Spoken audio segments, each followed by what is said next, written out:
or here or in the studio, deal with it. What's going on, guys? My name is Zach. And this is Dave. And we are here with Franchise Unpacked, the first episode. Here it is, the pilot. The inaugural? Is it inaugural? Inaugural. Inaugural. Inaugural. We'll have to figure that out later. Words. We can edit all this out. You know what? Just for that, it's staying in. So what we wanted to do on this podcast is take our favorite, or maybe sometimes not favorite, franchises we've never heard of, even or really haven't even dove into. And we want to kind of tear them apart in a good way and see what makes them tick and break them down. Yeah, break them down, unpack them, if you will. Hey, that's in the title. They said the title. They said the title. Roll the credits. That's it. Podcast is over. Thank you so much for tuning in. See you guys later. Smash that subscribe button. Yeah, boom. So today we are going to be talking about the franchise Legend of Zelda. So Dave actually has some notes here that we wanted to go over. We're starting with a nerdy one. I know, right? Kind of a shock for Zach and myself. But Legend of Zelda, it's one of my favorite franchises. It is an action-adventure game, also a puzzle-solving game.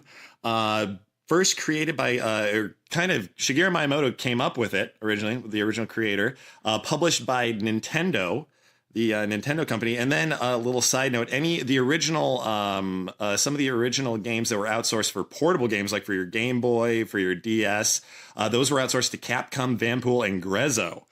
I've heard of Capcom. They made those, Vanpool, Grezzo, I couldn't tell you, but Capcom, I mean, they made I love the Marvel versus Street Fighter. Remember those games? Yeah. And and Capcom made like Mega Man. They have Mega Man, yeah. I mean, the big one. That's their claim to fame. Stay tuned, folks. Yeah, because I could go off the rails on Mega Man. I got some emotional baggage. We're not sticking strictly to video games, but there's just a lot of great ones out there that video games, movies, music, TV shows, you name it. Unpack it. We got it. We got it packed. We'll unpack it. We have a whole warehouse. We're essentially movers. We are. We actually stole a bunch of estate sales. We did. We had to run. Really? Yeah. I'm a fast runner, but you're taller, so I'm tall. I can't. My hips. It's tall guy problems. I have bad hips, bad back. We both have heartburn. We can't get anywhere. We'd spend all of our money on Prilosec OTC.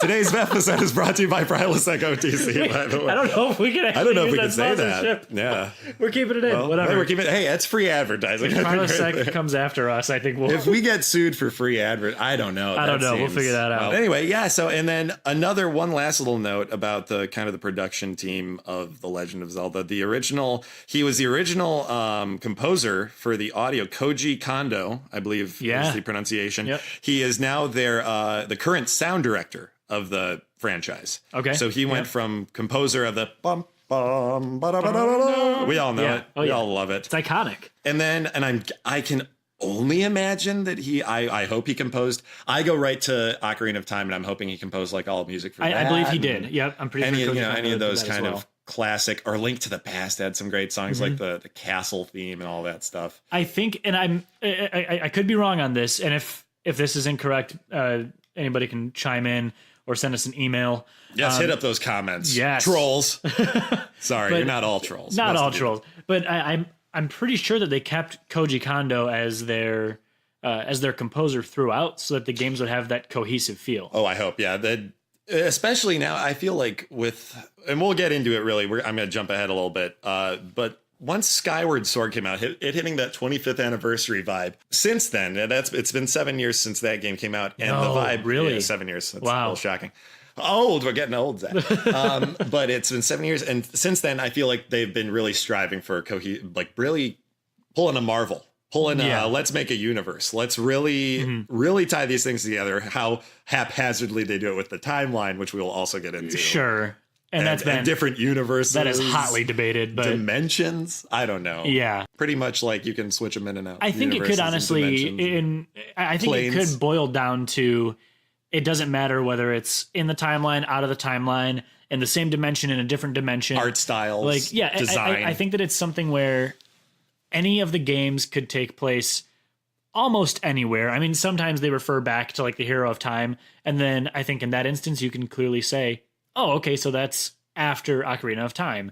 Or, in Twilight Princess, I think it is, you're getting trained by like you find out it's like the old hero of time essentially. So you're kind of being trained by like the spirit of Link, the original guy, right? Exactly. Yeah. So can probably hit every plane of existence. Yeah, exactly. Forms or something. That's how they sell it. Let's make our own fandom, right? But no, I think that you could tie them together any way you wanted, and no matter what, I think you're going to end up with a decent story, and you're going to end up with the same series. You know what I mean? It doesn't. That's what I love about The Legend of Zelda. That's why I'm such a huge fan of it, because from start to finish, there have only been a couple of Zelda games that I'm not insane about, like that I don't like love with all my heart. That was one thing I was thinking about earlier too when I was coming up with notes for this episode, that it is consistent. I don't think I've ever, even like you said, the ones that I'm not crazy about, I'll still beat the hell out of it. Yeah, absolutely. I'm gonna play it and I'm gonna love. I'm like, oh, they went this direction, or they right. You know, for instance, kind of jumping ahead again, when Wind Waker came out. Yeah. When Wind Waker came out, I remember seeing that and being like, what is going on? Yeah. I was so used to Ocarina of Time and I'm saying Ocarina. I know Ocarina. A lot of people. Ocarina. I don't know. It's just how I've pronounced it since it came out. Guest in the studio, Will. Is it Ocarina or Ocarina? I say Ocarina. Ocarina. I'm Ocarina. Yeah. And then Majora's Mask. They went for that realism look. I don't want to say realism. Right. It's always been cartoony, but it was a more realistic, detailed. And there was a backlash. Cell shading. There was a backlash about that because they showed a tech demo of what the next Zelda game was supposed to be, and it looked like a beefed up Ocarina of Time or Majora's Mask, and then they came out with Wind Waker. Yeah, cartoons. But anyway, we digress. Now, before we really, really, really dive in to our history, our experience with the franchise, and our take on it, I would like to get into why Legend of Zelda is a franchise, not just based off of video games. There's also famously the Legend of Zelda animated series, which debuted its first episode September 8th, 1989. Wow. Now, that's before I was born. It was a year after I was born. Jeez. I was the ripe old age of 1. Now, eyes ripe. Right? Yeah, well, I was a baby. But I'm gonna check it out. I want to make sure there was only one season. Now, now this brings up a good little subject here in my notes, that one of the main reasons I brought up Koji Kondo was he was the original sound designer. And it was, if you've played the game, if you have any knowledge of the game, up until the most recent Breath of the Wild, in 2017, there were no voices. As far as I can remember, no, I don't. No spoken. Well, there were words like "hey" it was stuff like in that. In the Philips CDI games, there were. Yes, and with this animated series, right. We all remember my favorite quote of Link being, "I can't wait to bomb some Dodongos." Is that from the animated series? Or Ganon, I wonder what he's up to. I always liked in the CDI. We're gonna find some sound clips. We'll edit those into the episode later on, right here. We're gonna we'll play some clips about Link wanting to bomb some Dodongos. Great! I can't wait to bomb some Dodongos. And then he also, my brother loved. I remember for a long time, my older brother, who really introduced me to the games. We'll get into that in a little bit, but he would always say, "Well, sorry, princess." Yeah. Remember that? That was a big one too. So it was a huge meme back before memes were memes. Have you heard the ending of? I forget which CDI one it is, but he goes to get a kiss from Princess Zelda and she denies him, and then he just goes, "I won!"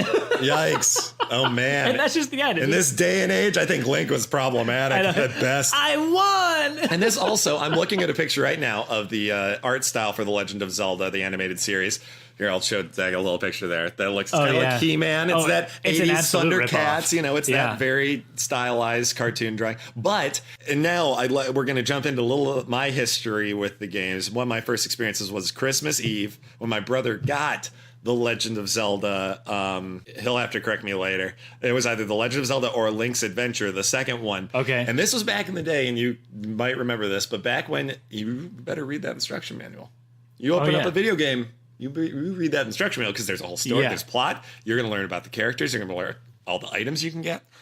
But there was I thought the coolest thing was I was really young, and I remember looking at the instruction manual and just looking at the artwork and seeing Link out of a 8-bit image for the first time, seeing like just a artist concept drawing sort of. And it was this boy in a brown and green tunic, and he was Winnie the Pooh in it. Yeah. He was a Donald Duck. He was just, and then And I was like, oh, okay. And there were the fairies, and they were also Donald Duck in it. And it came to, I looked it up, and sure enough, he was designed originally, was inspired by Peter Pan and Tinkerbell. Really? Two of the OG Winnie the Poohs. I guess that makes sense, yeah. And I think it's just, you start to think about like Walt Disney, he had a lot of, I thought like a lot of characters with no pants on. Just running around those parks with no pants. Walt, he liked his pantsless, that's for sure. I mean, let's be honest, he was probably a furry, but apparently... Yeah, but we can't go start and spreading those rumors. This is speculation. Hey, the Walt Disney estate, Yeah, exactly. That frozen head's going to come okay, after Disney us. owns everything. So I think they're in the room as we speak. But anyway, I remember seeing that and seeing the Moblins, the design. I'm like, oh, they're like goblin pig men. Yeah. And realizing Ganon was a beast before Ganondorf. Yeah. Originally, it was just old school design. Pig men. Well, and it's interesting too, looking back at like kind of the earlier entries in the series. Like the first one was just based off of Shigeru Miyamoto and how he would go explore the forests, where he lived, which I forget exactly where it was, but he would just go explore the forests. And that was his adventure. And his whole point with The Legend of Zelda was to capture that adventure. And I honestly don't remember the last time that I've beaten the original Legend of Zelda. I don't know if I've ever beaten it. I mean, when I was younger, my brother or my cousin would be the one to play the game, and then I would just kind of watch. Yeah, you get to maybe the third temple. Right. And then they would have to take over, yeah. And then it got hard. I was not good at video games, I'll just say that. But there really was that sense of adventure. And it's really cool, and we'll get to this in a little bit, but to see how it kind of came back to those roots with Breath of the Wild. Well, you start feeling the inspiration of like Arthurian legends, like Excalibur, the Master Sword. Right. You get these like Peter Pan and Tinkerbell. It is clearly inspired. You can see like almost the child's mind. Like he would go out in the forest and then he's like, I'm Arthur. I'm going to go find this. I need this one sword so I can fight off the evil. Right. Only this weapon can do, or something along those lines. Yeah. And like, you get that in a lot of like Star Wars. I mean, a lightsaber, that's an Excalibur. It's like, this is the only thing that will defend me in this place. And I do think that it's really cool that they, in the first 3 games, so right now I actually have the Hyrule Historia book open and in my lap. We are unashamed. We will be looking at things and referencing things because we want to be as accurate as we can. You can't see because this is a podcast. It's audio only. It is. Well, that's the best thing about podcasts is when you bring up visuals.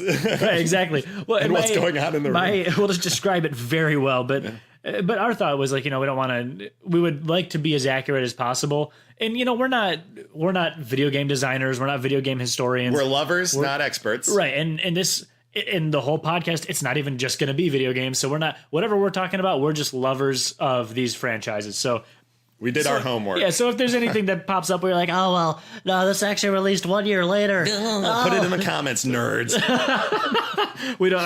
But no, please do actually put it in the comments. So I thought it was really interesting though, that they made The Legend of Zelda, which was wildly successful. Oh yeah. And then they released The Adventure of Link, which I don't believe did quite as well. No, but it was a total diversion from the series. It was, and then they quickly realized they go right back to the back to the top down. Yep. Knew where their bread was buttered. Oh, fun fact! Do you know why they named him Link? I don't. He is your link to the video game. Really, the link between the player and the video game. Interesting. Yeah, and there you go. Also, The Legend of Zelda. Robin Williams named his daughter Zelda. Yeah, because he was playing the game when his wife was pregnant and giving birth. And wasn't Zelda actually named after Fitzgerald? Yes, correct. Yeah. Scott Fitzgerald's wife. He loved the sound of it. He thought it was both pleasant and extremely important sounding. So Shigeru Miyamoto. It is genuinely, like, all video game lore aside, I do genuinely like the name. It's Zelda. Very beautiful. It's old school. I also think of if you've ever seen Pet Sematary. Long time ago. The wife, mother of the baby, spoiler alert, who dies. If you've ever seen Pet Sematary, the baby dies and comes back. 50-year-old movie. It's crazy. So, yeah. Better not go up there. Indian burial ground. No, but it's the name of the wife's sister who dies of like MS. She has these horrible flashbacks. I heard the name was Zelda, and it's probably the scariest part of the movie is these horrible flashbacks of this poor woman suffering in this bed, and her name is Zelda. And I was like, oh, like the game. So Well, it's just so they went back to their roots with that top down, and then they had Link's Awakening for the Game Boy. Oh yeah, huge success. And we're ignoring the CDI games for right now because those were technically canon at the time. It's what makes this a franchise, guys. I know it's splitting into other mediums, but it's still a video game medium. It is. But it was on the computer. If you're shocked to hear that, they dipped their toe in and then got scalded. And it was bad. It was not made by Nintendo. It was bad. You can tell it was like a platformer. Yeah. Kind of like Link's Adventure. Yeah. That side scrolling, but it was also it was almost like an EA game. It was also very pretty, but exactly. And it was considered groundbreaking with their graphics. They were like, wow, like really nice graphics, but nothing to it. No gameplay. Right. None of the fun stuff you come to expect of collecting items and stuff. So then we get to Ocarina of Time, which like blew the doors wide open. That was I compare it, if we're talking video games, I compare it to the level of like GoldenEye. I compare it to when Final Fantasy went from 6 to 7. They bridged into the 3D realm, not just going 3D graphically, but it's also we're kind of inventing Grand Theft Auto. Yeah. Grand Theft Auto 3 created what we now know is like a sandbox game. I mean, even more expensive with the Red Dead Redemption. Was that the first one? GTA 3 was the first one to go 3D third person. Really? All the others were top down, which was true. Annoyingly weird to control. What about like Elder Scrolls and stuff like that? Wasn't like Morrowind, or was that after GTA 3? I'm not sure about that because I think that correct might have me been if after. I'm wrong. I bet it could be before, but I remember GTA 3 in 2001 might have been the first I can remember. The first time I remember as a kid being like, this is a whole new style of game. That's true. I felt that way with GTA 3. I've never seen where I can run around free willy-nilly. Mario 64 did it. A little bit, but it was pretty linear. It still like kind of pigeonholed you into areas. You still had to go into worlds. Yeah. But I couldn't just go do a task, run around, be a cab driver, and not do story missions. Right. That was and speaking of Super Mario 64, that was originally what Ocarina of Time was going to be like. It was originally going to have Ganon's Castle as a hub world, and you would go into different paintings, which is where they got the Phantom Ganon fight from. Yes. Great boss fight. I mean, it was. I went back and I played it, and I was so mad. So this is a little bit of a side note. Once a year, me and Will and a few of our other buddies, we get together and we have our annual Zelda Day. Oh, yeah. And the only rule is you BYOTV. Sure. And you bring your own Zelda game, like whatever you want to play. Like a LAN party. Halo 2 player. Oh, yeah. And but it's so much fun. We get together. And I played Ocarina of Time the year before last. And sure. Yeah. I was infuriated. That fight is so frustrating. Well, it's a tennis match. It is. In all different directions from but it's so nuts to me that they went top down, then they went side scroller platformer, then they went top down, and then even with Link's Awakening, it was still top down. And then, which actually I think leaks. Link's Awakening. He's a leak. Hey, leak. That's why he's not wearing pants. Oh, that makes sense. We have found it. We have cracked the code. We have considered Unpacked. Join us next week. Guys. No. That's it. But no, I think that Link's Awakening was actually a reskin of another Japanese game. Like I wouldn't be surprised. Almost positive that it was. I would have to look that up to see. They love sure. doing that stuff. They do, and that happened a lot around that time. But the fact that Ocarina of Time, they invented Z targeting. Yeah. They invented locking on. And the camera following it. Remember Mario had a lock camera, but this was truly targeting. Yeah, and when you go back and play it now, it doesn't feel quite as solid, but it still feels good though. Like I can go back and play it on N64 and it feels good. It's like riding a bike. Yeah. That's how you didn't realize you needed it until it came out. Right. And you're like, oh wow, this changed. It was like when Call of Duty 4 came out and you could bring up the iron sights. Aiming your gun like that from hipfire to aiming changed it from the GoldenEye formula. Right. GoldenEye took it into 3D and then like Doom and Wolfenstein really did, but GoldenEye really stepped it up. Yeah. With 4-player split screen. We keep bringing up N64 games because it was to this day still one of the greatest systems ever created. Well, and the reason we're bringing those up is because that's what influenced how Zelda was made for the N64. They realized they could put Hyrule into the game, which kind of brings me to the next topic of instead of taking it into the hub world of Ganon, they're like, wait a minute. Hyrule has always been a part of these games. Let's bring the field back. Yeah. Let's bring Hyrule. Let's bring these different land masses, different geographies, different climates. We can have so much fun in different weather types or areas. Go to the sea, go to the desert, go into a mountain or a volcano, and they even did that further with Majora's Mask. Oh yeah. And now Majora's Mask, for some of you who might not be familiar, are if Ocarina of Time, this is when the time splits begin happening. Yeah. This is if you, let's say 1986 was the first season of Lost. You're watching Lost, you're watching along, then the fourth season comes up, you're like, oh no, now they're jumping all over the place. Right. They're doing parallel jumps. This is where it gets real wacky. It's Majora's Mask is if Link didn't win. Right. And Ganon won in Hyrule, so he was like shunned to another dimension, or like he wanders into the forest and they gets made it in trapped. like a year. Oh, it was rushed. It was a total Vice City from GTA 3. It was we have literally struck oil. Yeah. And we're running out of barrels to put it in. But we still need barrels. Right. Like, so exactly. Well, and that was a huge success as well.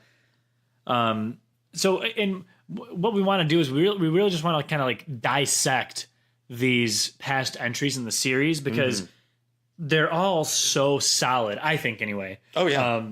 I'm not a huge fan of Skyward Sword, but that's just because I think the motion controls failed a little bit. Yeah, it was ahead of its time, but also then Nintendo just kind of dumped the motion controls. Well, no, the Switch, they still have them, but not to the shoehorning them or, I guess, ham-fistedly beating you over the head with them like they did for the Wii or the Wii U. Well, it didn't function well on the Wii U either. No. You know what I mean? Like, or on the Wii for... I also feel like the Wii U was an odd system. It was like an in-between. It was Nintendo's puberty. It was odd. It was weird. But then there was Oracle of Seasons, Oracle of Ages, which I never actually... I never for played Game Boy Color. Those. Yeah, I never played them. My brother had one, I had the other. It was cool because you could team up, or you could link your Game Boy, I believe, together, and you could get advantages. Yeah, once you beat one game, it gave you a code that you could put into the other game and do like a new game plus. But yes, okay, so it really encouraged you. It was like Pokemon struck gold when they were red, blue, and green. Well, everybody can link up. There's something slightly different. Yeah, and there's a reason to link reskin, Yeah. But it was really neat. Really, a couple of very good games, very linked to the past. Yeah. And then, of course, there was Wind Waker, which Wind Waker to this day is one of my favorite Zelda games. And they re-released it in HD on the Wii U. Very good. I remember the one aggravating part of it was just a lot of sea travel. Yeah. Sometimes it got long. And then the portion of the game where you have to find the Triforce treasure maps, where I wanted to put a gun in my mouth. Yeah. And you have to keep going back to Tingle. Yeah. Tingle, ladies and gentlemen. We're going to put a picture of him up later on our site, but holy Lord. If this gets a YouTube version, this character was a weird entry who is still stuck around throughout, oddly. Yeah, and that was Tingle's first game was Majora's Mask. Majora's Mask. Yeah. He would sell you the maps to the area, and Tingle Kululimpa. Yep, I remember, and he'd have the balloons. Well, and they remedied that a lot, though. They remedied the sailing thing anyway in the HD remake. Did they? I was going to ask. You can go to like the auction house. Okay. And you can bid on a quick sale. In the main island, right? The first outskirt island. Not outset. That's where you're from. I forget what it's called. Windfall Island. Yeah. There it is. This is why we just have Will around. We bring in experts. We just surround ourselves. They might not necessarily be a guest. We will be having guests in the future, but we figured for the pilot episode we'd have experts in the space with us. Right, exactly. And Will is literally he's such an expert. He's literally he's downloading a Zelda fan game right now just so he can continue to up his knowledge on the game. Yep, we made him all horny for Zelda. Which we were going to originally name this podcast, but which we had to go back to the drawing board. Surprisingly, already a podcast. Go subscribe to them, I guess. Yeah, Stitcher Premium. It's real weird. Anyway, don't look that up. By the way, that's a bit. That is not another. We were also going to call ourselves. We love to throw ourselves into litigation. That's we're very litigious. And then A Link to the Past and Four Swords on the Game Boy Advance. Now that is where you literally split Link into different links. And you could have up to 4 players, I believe, at the same time with a Game Boy Advance. I never had a Game Boy Advance. I went from Game Boy Color to like 3DS. Really? I had a Game Boy Advance. I really liked it. It had good games. I remember my friends having. I don't remember this one at all. Four Swords Adventures for the GameCube. Because I remember Minish Cap, that sort of stuff. Yep, that came out afterwards for Game Boy Advance. Yep. You got 4 Links running around. It was all, and this, mind you, is all off that style of Wind Waker, that cartoonish style. They really broke away from realism. And even now, to this day, Twilight Princess is the closest I've seen them to get back to it, which we're going to get to. Right, but there's a time and a place for their cartoonishness. I love it still. Yeah, and it might not, and just so you know, if you're playing these games, you're like, oh, okay, well, the art style dictates what universe we're in. No, it does not. No. So, I mean, doesn't Wind Waker take place hundreds of years in the future compared to... I think so, yeah. It's like after Hyrule has been flooded and all that stuff. It's like the reverse Genesis, sort of. Right, like exactly. Yeah. Biblical, another strong inspiration. And then there was Legend of Zelda Twilight Princess, which I really did enjoy that. Phenomenal. It was a launch game for the Wii. It also came out for the GameCube. It was mirrored. Very nice mirror game. Interesting. If you played it on GameCube, Link was left-handed, which he has always been since the beginning of the series. And then if you got it on the Wii, he was right-handed because majority of people playing were right-handed, and it was a Wii motion controller game. So you wanted the sword in the proper hand. Which is, I also think, why they probably just mirrored the whole thing. That was probably easiest to do, you know. And my guess smooth edges, too. It looked nice. There really was a graphic update. Yeah. Draw distance, stuff like that. But I really enjoyed that one, and it felt like it was basically Ocarina of Time 2.0. It wasn't that good. That's not one of my favorite ones, but like it was still. You could turn into a werewolf. You were Werewolf Link, and then it gave you another Navi character with not Impa. What was her name? Midna. Yeah. Another great thing about this franchise, guys, is it's so rich with characters. Like I mentioned, Impa. Roru, those are old school names. Yeah. But Impa, for instance, is a character. She's usually a Princess Zelda's bodyguard of some sort, or royal guard, or a leader of the Sheik tribe, the Sheikah tribe. Yep. She could be a grandmother age. She could be young girl age. That's the thing. She's throughout a very consistent character, which is great. You just whenever I'm playing a new Zelda game and I run into one of these, I'm like, oh yay! I get a smile and I'm like, there's Epona, or there's it's a little nod. Here we are, we're back. Yeah. I know where I'm home. The thing that I didn't love about Twilight Princess was that I felt like it took forever to get into the actual game. Well, until you could command when you wanted to become a wolf or not. When they kept shoving you into it and you couldn't turn in and out of become Link or the wolf. It had its issues, but I mean, still a great game. And then we're going to kind of go through these next couple kind of quick because we're not super familiar, and that's honestly just why. And honestly, I don't think they've really had much of a presence on the series since. Correct me if I'm wrong in those comments, but... Well, and I've played a little bit of both of these, I believe. But there was the Phantom Hourglass and then Spirit Tracks. Both for DS. Yep. And then... Spirit Tracks, you got to train. That's all I know. Yep. And I remember it was like stylus based on the 3DS. Neat. Or on the DS. You could draw your tracks, I think that was the gimmick. Yeah. Which is cool, but then it just, clearly if you played the series, went nowhere. Right. And then they remade Ocarina of Time 3D. Yes. Later, they ended up making Majora's Mask 3D, which I thought those were both... Great revamps. Yeah. Actually, you know what? The Majora's Mask revamp, I wasn't as crazy about. Was it? They altered so many of the bosses. Really? Yeah. Did you ever... Dumb them down? Oh, I never big played time. Majora's No, Mask. they Did made they it dumb like... Well, I mean, that game was... I remember the temples being difficult. Just insanely difficult puzzles. Well, I needed the strategy guide. And they made it like... My favorite boss fight was Goat. Yes. Where you rolled as the Goron.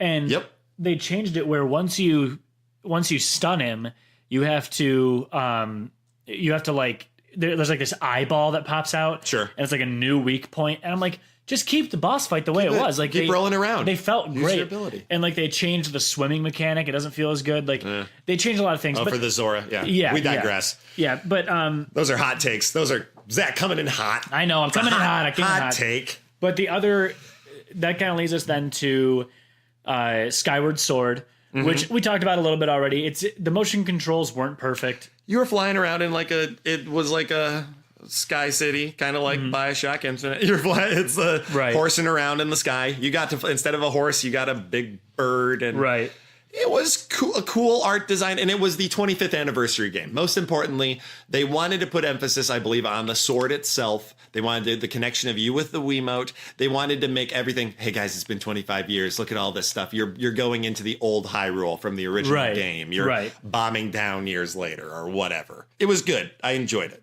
But then that brings us to where we're at currently in the series, which is Breath of the Wild, which I think is a flippin' masterpiece. It is the next Ocarina of, if we're talking about level of excitement and truly changing the game. Breath of the Wild, I think, was, in my opinion, like the first 10 out of 10 game that I've played in a long time. Very long time. Next to nothing that I would change, if anything. Yep. You know, it's a masterpiece. It's a survival game at its core. Yeah. They've added a survival element. You hunt animals. It's I don't want to say easy, but it's tame. It is user-friendly hunting. It's not Fallout where you have 400 different types of screws. Right. And 400 different little bitty, but they're the same. It's a screw type, but it's a different screw. Yeah. Like it's not that complicated. But it's the reason I read this. This could be rumor, but the reason why Red Dead Redemption 2 was pushed back an entire year was because of Zelda Breath of the Wild. Really? They saw what that game did with the hunting and the scavenging and all that, that dynamic. And they said, we need to revamp our system. I don't know what it was revamped. I don't know if it was entirely added.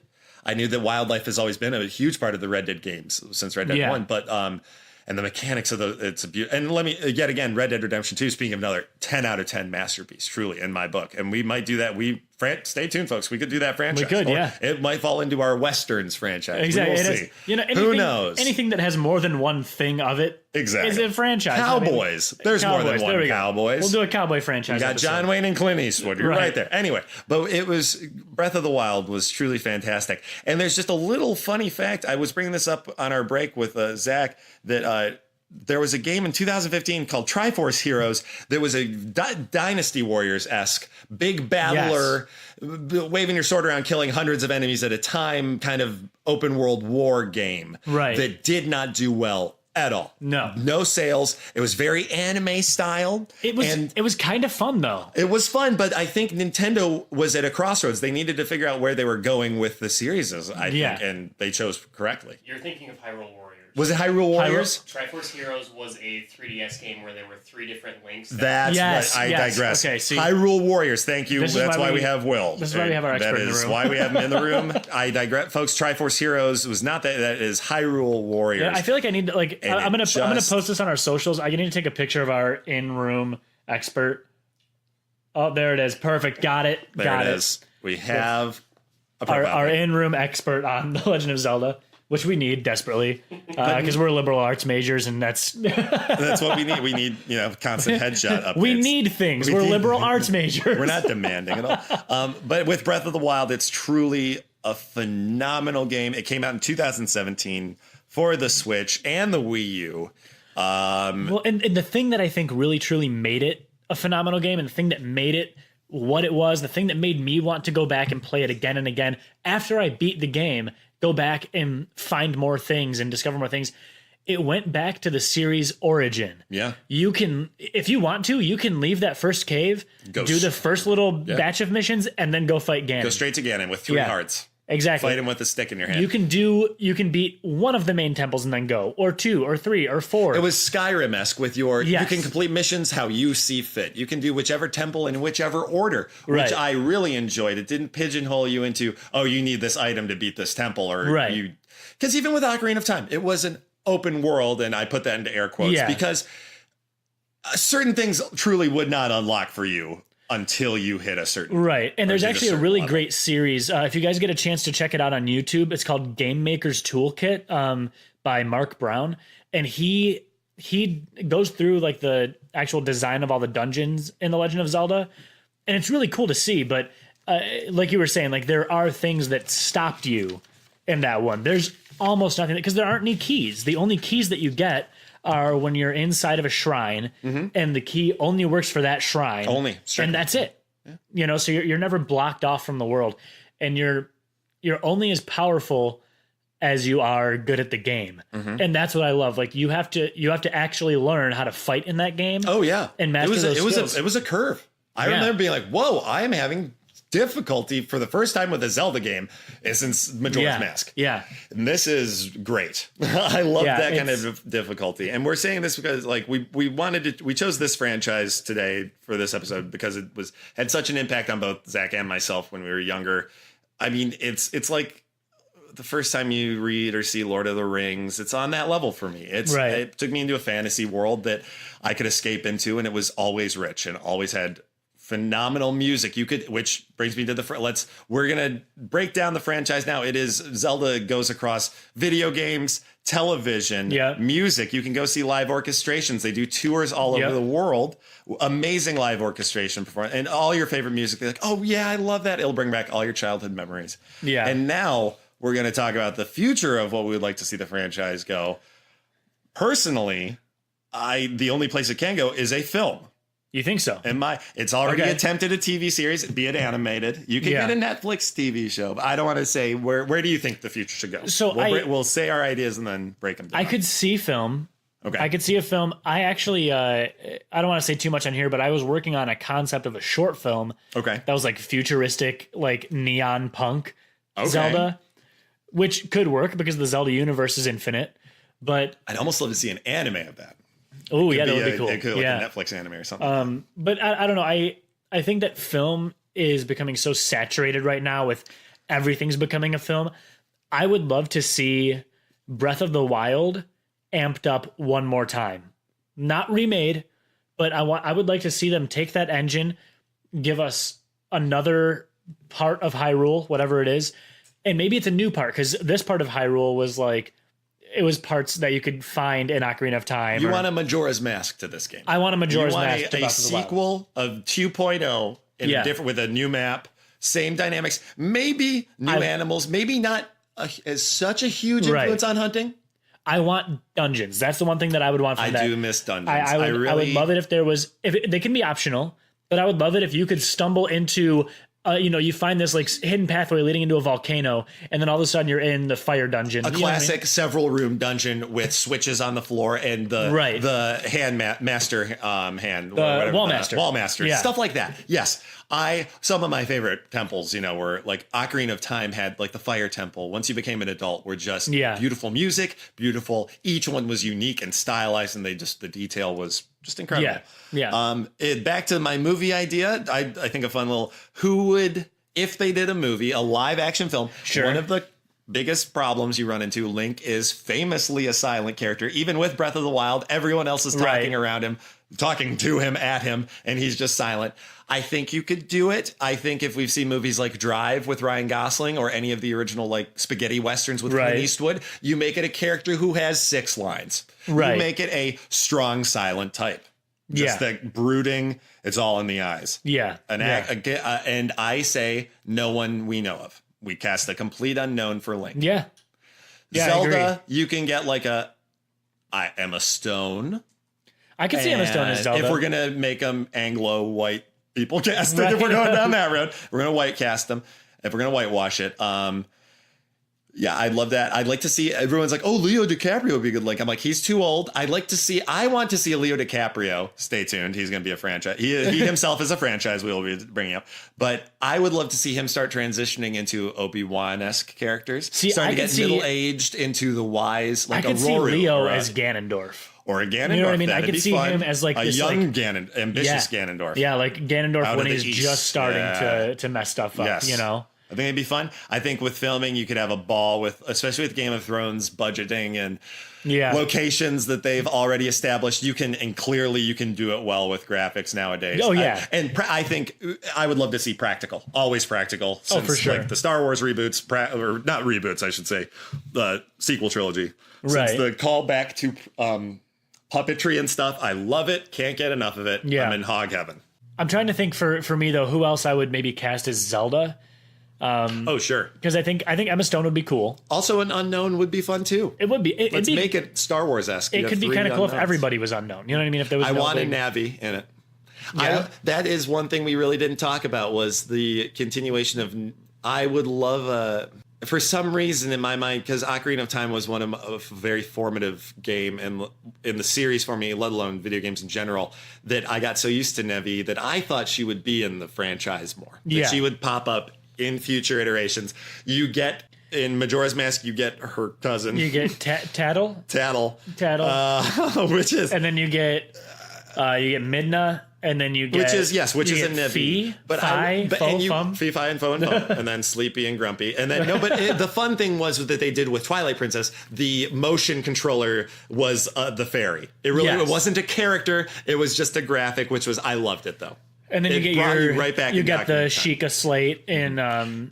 Do you think they're not doing that because they don't want to? They want to make sure it's out of the Ocarina of Time universe. Maybe they don't know. They're like, oh, this would clearly bring it into that timeline or whatever. That could be the case. I don't know though, because I did like Navi, but there were times when I was annoyed. I'm like, hey, listen. We all know. I'm like, let me figure out this puzzle. You know what I mean? But I guess the other thing that I would maybe like to see from the future of the series is I would like to see them try some new stuff with their games. Like they revolutionized so many things. I want to see them revolutionize one more time. I don't know what that is. Obviously, I'm not a game designer, but what I'd almost love. They've added the element of hunting and gathering and foraging, survival. They need I don't know if you played the Shadows of Mordor games. No, I haven't. They've added a strong strategy element, attacking castles, attacking forts and bases, stuff like that. That could be fun. Get it in, or we make it multiplayer. Yeah. Not saying multiple links like the Spider-Verse, Linkiverse, or you have like split up links like Four Swords, or you can have up to like 8 people in our thing, or just separate characters, Link, and then if you're playing on yours, you see yourself as Link, and then the other characters are. Remember the Knightshood in Twilight Princess, the Knights group of that was cool, like a team. You have your team, that'd be each awesome. has a different something like that. Take it online, guys. Honestly, I think that we can probably fill another episode with talking about Zelda, so we probably will. I don't know. Yeah, guys, stay tuned. Season 2. Conversation. Yeah. So we're actually out of time for today, but thank you guys so much for dropping in, and we'll see you next time. Thank you so much for joining us, everybody. The next franchise we'll be unpacking is one of my favorites, Star Wars. But in the meantime, feel free to drop us a line, any comments, concerns, questions, or even future episodes at franchiseunpacked@gmail.com. Again, that's franchiseunpacked@gmail.com. Thanks, everybody. We'll see you next time.